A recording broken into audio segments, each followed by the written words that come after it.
Anaesthesia almost ಎಲ್ಲರಿಗೂ ಗೊತ್ತೇ ಇರುತ್ತೆ. ಈ ಕಂಬೈನ್ಡ್ ಅನಸ್ತೇಷಿಯಾ ನಿಮಗೆ ಗೊತ್ತಾ? ಜನರಲ್ ಅನಸ್ತೇಷಿಯಾ ಕೇಳಿರ್ತೀರಾ, ಸ್ಪೈನಲ್ ಅನಸ್ತೇಷಿಯಾ ಕೇಳಿರ್ತೀರಾ, ಅಥವಾ ಲೋಕಲ್ ಅನಸ್ತೇಷಿಯಾ ಕೇಳಿರ್ತೀರಾ. ಇದೇನಿದು ಬಸ್ನಲ್ಲಿ ಕಂಬೈನ್ಡ್ ಅನಸ್ತೇಷಿಯಾ? ಕಂಬೈನ್ಡ್ ಅನಸ್ತೇಷಿಯಾ ಇದರಲ್ಲಿ ನಾವು ಜನರಲ್ ಅನಸ್ತೇಷಿಯಾ ಜೊತೆಯಲ್ಲಿ ಸ್ಪೈನಲ್ ಅನಸ್ತೇಷಿಯಾ ಕೊಡ್ಬೋದು, ಎಪಿಡ್ಯೂರಲ್ ಅನಸ್ತೇಷಿಯಾ ಕೂಡ ನಾವು ಕೊಡ್ಬೋದು. ಅದೇ ತರ ಸ್ಪೈನಲ್ ಅನಸ್ತೇಷಿಯಾ ಜೊತೆಯಲ್ಲಿ ಎಪಿಡ್ಯೂರಲ್ ಕೆಥೆಟರ್ನ ಅಳವಡಿಸಬಹುದು.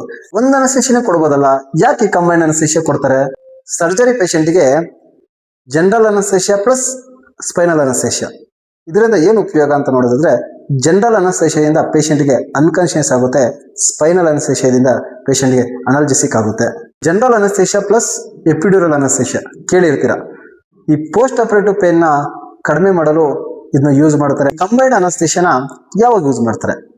ಆರ್ಥೋಪೆಡಿಕ್ ಸರ್ಜರೀಸ್, ಅದರಲ್ಲಿ ನಾವು TKR ಮತ್ತೆ THR, major abdominal related surgeries, major cancer surgeries, ಅದೇ ತರ ಲಾಂಗ್ ಡ್ಯೂರೇಷನ್ ಸರ್ಜರೀಸ್ಗೂ ಮತ್ತೆ LSCS ಅಂದ್ರೆ ಸಿಸೇರಿಯನ್ ಸೆಕ್ಷನ್ ಅಂತಹ ಸರ್ಜರೀಸ್ಗೆ ಈ ಕಂಬೈನ್ಡ್ ಅನಸ್ತೇಷಿಯಾನ ಬಳಸಲಾಗುತ್ತೆ. ಸಿಸೇರಿಯನ್ ಸೆಕ್ಷನ್ ಅಥವಾ LSCS ಇದು ಎಲ್ಲರಿಗೂ ಗೊತ್ತು.